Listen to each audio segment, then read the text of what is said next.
Yo, what's up guys? Welcome back sa ating channel kung saan hihimayin natin ang isa sa pinakamalaking usap-usapan sa darating na off-season. Kevin Durant and the Houston Rockets, mukhang one and done lang ang drama na ito. After a disappointing first round exit laban sa Lakers na wala pang Luka at paglabas na naman ng mga alleged burner accounts, feel natin na si KD is on the move again. Kahit 38 na siya next season, he still average 26 points with elite efficiency. So, saan nga ba lalanding ang Slim Reaper? Let's check out these 4 unthinkable trade destinations. Simulan natin sa Miami Heat. Kilala ang Miami sa star hunting at perfect fit si KD sa Heat culture. Isipin nyo, Kevin Durant at Bam Adebayo.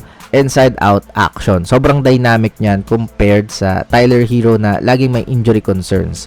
Sa trade na ito, makukuha ng Rockets si Hero at Nikola Jovic. Si Hero magbibigay ng firepower sa backcourt ni Reed Sheppard at Fred VanVleet, habang si Jovic naman ay pwede maging floor spacing big sa tabi ni Alperen Sengun.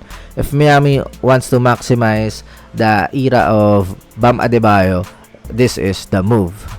Sunod naman ay ang Orlando Magic. Alam nyo ba na 4 na season na si Paolo Banchero pero isa pa rin siya sa least efficient scorer sa NBA. Medyo mabigat yan para sa Magic na pang 18 lang sa offense. If they swap Banchero for KD, instant upgrade ito sa consistency. Imagine the space that KD provide kay Franz Wagner.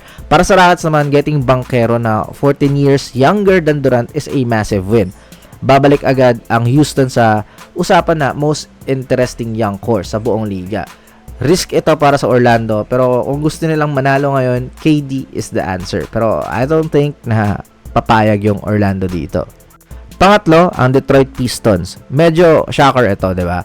Pero ang Pistons ang top seed sa East na kailangan ng go-to scorer, lalo na kung mag-flame out sila sa playoffs. Si Tobias Harris ay free agent na at si Durant ang perfect replacement. Hindi na kailangan mag-adjust ni Cade Cunningham dahil malinaw na sa kanya yung team at si KD ang magiging ultimate catch-and-shoot threat lang. Makakuha ng Rockets na Duncan Robinson, Isaiah Stewart at Caris LeVert, mga solid pieces para palibutan si Sengun ng shooting at physicality.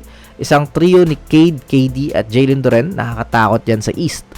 And finally, the most desperate of them all, ang Denver Nuggets. After 3 straight early exits at isang kahiyahiyang talo sa Wolves na wala pa sina Edwards at DiVincenzo, kailangan na ng Denver ng milagro. Isipin nyo, Nikola Jokic na may Kevin Durant sa wing.